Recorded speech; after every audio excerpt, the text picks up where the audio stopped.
The Fed met today, leaving rates unchanged. That was expected. But the new economic projections took many by surprise.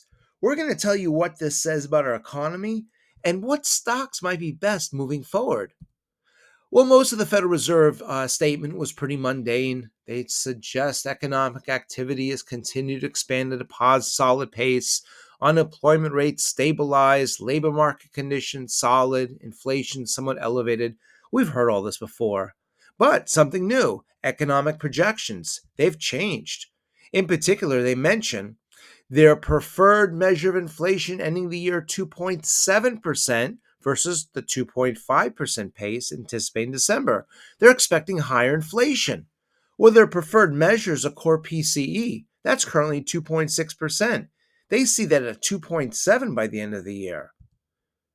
They also mention, in part, Fed officials also marked down their outlook for economic growth this year to only 1.7% from the previous 2.1. Well, growth, we're talking about GDP, gross domestic product, currently 2.3%. They're now expecting this at 1.7 by the end of the year. Well, that can't be good either. Furthermore, they said they're expecting slightly higher unemployment projected by the end of this year. Well, we look at the unemployment rate, that's at 4.1%. That's been pretty steady. They expect this to rise. Also, very important, they didn't mention, but we should, non-farm payroll. Last month, you remember, 151,000 jobs, but that does not yet take into consideration all the job cuts in Washington. Now, what does this mean? Well, number one, the Fed is willing to tolerate slower growth and soft employment. Also, we have rising inflation expectations. Now, when we talk about inflation, we may talk about higher prices for food and fuel. That's not good. Real estate, maybe. Stocks, but that can be good because if you recall, this entire bull market was led by an inflationary surge. This actually really paints a positive argument for stocks over the next time to come.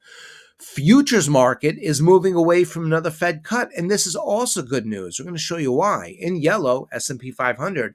In blue, that is a probability the Federal Reserve will not change interest rates, will not cut interest rates in June.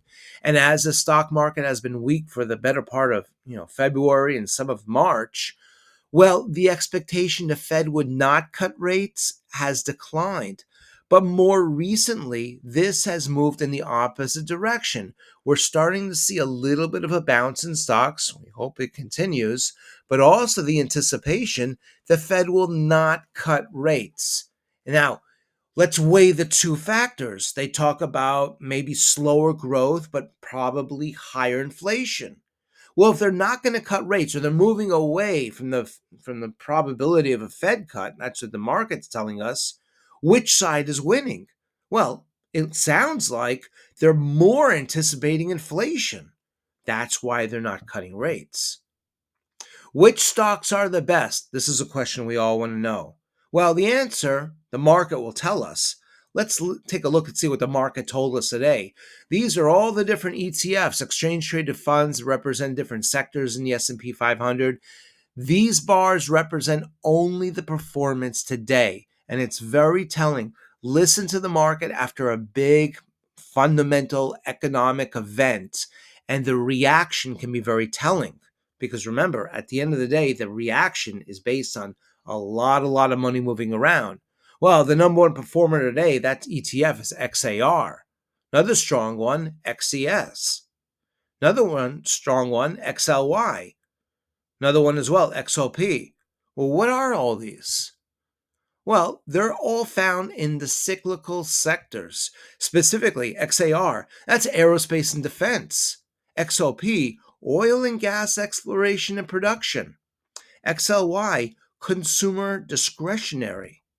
XES, oil and gas equipment and services. You've probably noticed a commonality between these different sectors. Cyclical stocks generally outperform during periods of economic expansion. That's good.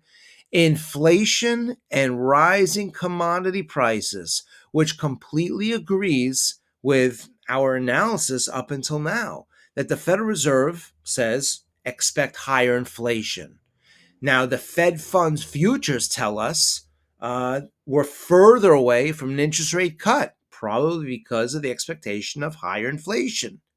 Now, the cyclical stocks perform the best today, and they tend to do well under a climate of rising commodity prices, inflation. Now, we should make a note.